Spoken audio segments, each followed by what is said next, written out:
What's going on, DigiDestin? It's your boy True Pain Gaming, back at it again with another video today. This is a re-upload slash re-recording of a video I made, but it was uploaded in the wrong aspect ratio and all that crazy stuff. So I just said, we're gonna rewrite, we're gonna redo it, we're gonna make the background look better, we're gonna use my new Photoshop skills that I've been learning, and throw something together that looks a little better. So yeah, this is the deck archetype series I'm gonna start doing. While sets are coming out towards the beginning of their life cycle or before they've come out. This is a way I can do sort of deck profiles without having the cards in my hand, which is something I've been trying to theorize how to do without looking like I'm copying somebody. Yeah, and basically I'm going to go over different ways you can build the decks. It's not going to be like a stereotypical deck profile. It's going to be more like an archetype overview is the way I like to look at it. So the first one I'm going to start with is one that I haven't seen a lot of people doing, and that is Eosmon. So Eosmon is going to be one of my favorite decks in the BT6 format, not because it's good, just because I love Eosmon as a Digimon. It's like Gallantmon, where if there's ever a Gallantmon deck or an Eosmon deck, I'm going to build it regardless of how trash it is. But yeah, let's get into this, guys. So we're going to start here with the key cards. So for the key cards, we have Eosmon, Eosmon, and Eosmon. One's a boss, one's an extender, and then the other is also an extender. So as you see here, on the bottom left, we have Eosmon. This is the boss monster, 5 cost Digivolve, 5 cost to play. 5 cost Digivolve from green or blue, 13 cost hard play. It's being covered up right now, but it's got 13k DP. So when Digivolving, for each tamer in play, you place one level 5 or lower Eosmon from your trash to the top of its sources. And then if you placed 2 or more cards, you get to blow up a body that your opponent controls. So that first effect is super nice because it's spot removal on a card your opponent controls. Doesn't matter level requirement, DP requirement. It just deletes them. Its second skill is for every Digivolution card. For each of its Digivolution cards, you get security attack +1. You're usually gonna have, 6, 7.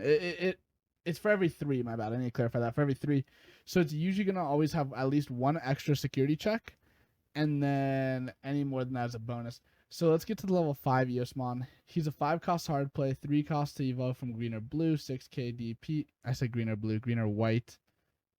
And you can have 50 copies of it in your deck. It's when attacking skills, you get to play a level 5 or lower Eosmon without paying the cost, which is very, very good. This is going to be our main way to get bodies on the board, and it is a very good card, especially as the game goes on. It very much snowballs, especially turn 1 when you get this out.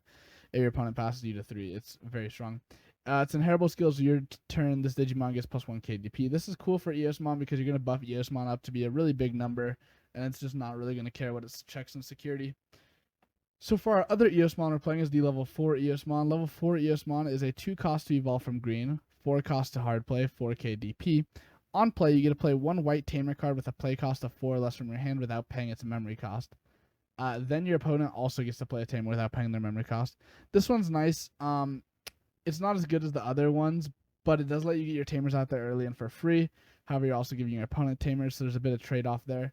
However, its inheritable is when attacking, play 1 white tamer with a cost of 4 or less from your hand without paying its cost. So it's a when attacking skill significantly better than its on-play skill. And I think you mostly use this Eosmon for the inheritable skill, which is going to let you play your tamers for free without giving your opponent that advantage of getting their tamers off for free. Getting onto the tamers, we have the main ones you use. So Menoa Bellucci here is a combo piece. So Menoa is going to set you to 3 memory, and then whenever you play an Eosmon, you just suspend it, check top 3, add 1 tamer or a Digimon with Eosmon from its name to your hand. And then during your opponent's turn, while you have an Eosmon in play, your opponent's tamers don't unsuspend. So that's very cool. There's not a lot of tamers that are doing a whole lot of suspending in this format, but we will see Shine resurface with EX Collection. We'll see a bit of Shine this format too with the introduction of Wyvern's Breath, and Menoa just really, really stops Shine, and any deck that really needs their tamers to unsuspend. The other one you're often going to be running 2 to 4 copies is Ty and Matt. So Ty and Matt is weird. It's like a floodgate, but also an extender. So what I mean by the floodgate is all decks run a top end for the most part. And if your opponent does do that, you're going to gain an extra 2 memory. So in combo with Menoa, you're going to be getting 5 memory, which means you can do your Eosmon plays without passing turn. And that is huge. That is very, very huge for this deck. And the other skill doesn't really do anything with all your Digimon getting Omnimon in their main name, get sec +1. Doesn't do anything. But the extender floodgate, if you see what I mean, is basically it's an extender if your opponent plays into it. It's a floodgate if your opponent doesn't, because you're either slowing your opponent down if they don't want to give you that 2 memory, or they're basically just going to let you play the game. And if you let Eosmon play the game, if you let them do what they want to do, it is going to get very out of control very fast, and it's going to be a problem for you. The other options to consider are Takumi Aiba and Analog Boy. So Takumi's already out as the time I'm recording this. Analog Boy is not. Analog Boy, when it comes out, I think you will definitely lean towards. There's 2 builds in this. For Eosmon, the green build and the black build. I think the black build is better right now, but when Analog Boy comes out, I think the green build will be better hands down. Takumi's interesting. It depends how heavy Rookie Rush is in the format. I do think in this format, Takumi is a good choice because you have Gabu Bond, you have Rookie Rush, and you have Agu Bond running around, and Takumi really helps you there. Also, the extra draw doesn't hurt. On to the other combo pieces, we have Morphemon and Cutting Edge. So Morphemon is going to, on deletion, check top 5, add a Menua or an Eosmon. So basically, it's filtering for the pieces you want or need. And then Cutting Edge is super, super good. For only 1 cost more than your level 5 Eosmon, you get to play a level 5 level 5 or lower Eosmon without paying its cost. Then you pop something with DP less than or equal to. So if we go back to the Eosmon, say we have a 6K and a 4K body. So you can pretty much blow up any level 4, any pesky blocker that's annoying, and you just get a body on board, which is very, very strong. Playing the level 4 off of this is really funny too, because you get instant value removing a body, getting a body on board, and playing a tamer, but your opponent's also going to get a tamer out of it. So it's a little give and take on that one. And the security activates the main effect still. So I really like Cutting Edge. I think a lot of people are sleeping on it. And especially as we get more Eosmon support in the future, we will see this card played a lot more, especially with better level 5 and lower Eosmons coming out as time goes on. So these are the tech options. So I'm going over the green and the black. So let's get into it. So the green tech, it's really linear, but it has options like Blocker, Stingmon, Puppetmon, cards like that, where you're going to be playing a much more basic, streamlined deck.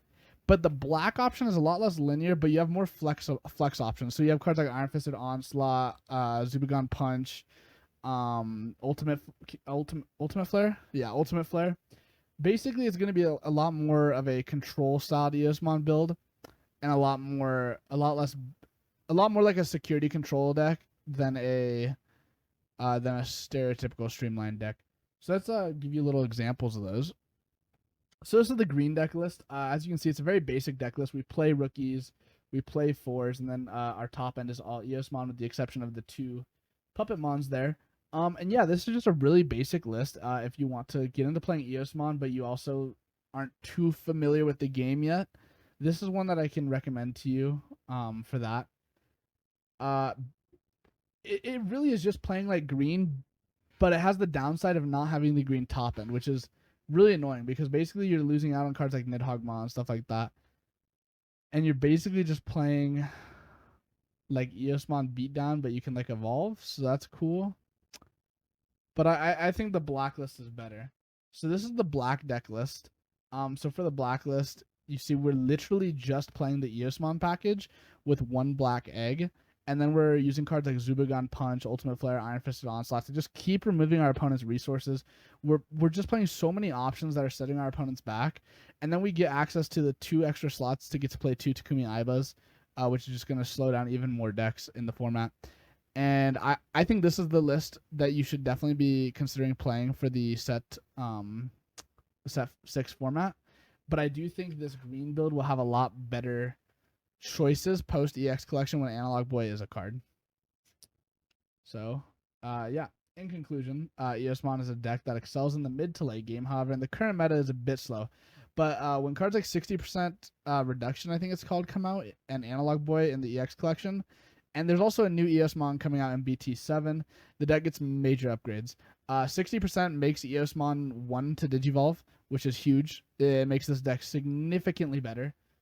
Analog Boy, again, in the green build is going to just increase this deck's consistency so much. And the new Eosmon is cheaper to Evo, and it buffs all your Eosmon, which is really nice. So Eosmon is definitely not to be slept on in matches against things like 2CC and Musketeers, because Eosmon can take as long as they want to set up and almost lose no steam to the removal. Because decks like 2CC and Musketeers are going to be passing you with so much memory that even if they blow up your stuff, it's not like you're losing combo pieces because you run 12 to 16 of the same card. So they have to blow it up 12 to 16 times in order for you to be like, dang, what do I do now? And it's just not likely that they're gonna out it 12 to 16 times, to be honest, in most situations. So yeah, that was the video. I hope you guys enjoy. If you like this sort of thing, let me know. I like doing these a lot, and I want to keep doing them, especially when I don't have the physical cards yet to show you guys. This is definitely how I want to start doing it. So yeah, that's all. If you haven't checked out my Twitch already, link in the description below. If you want to see other card games and stuff, go check out my other channel, which is also going to be in the description below. And also my Discord will also be down there. All the links in the description below. Go check them out. Thank you guys for watching. Peace.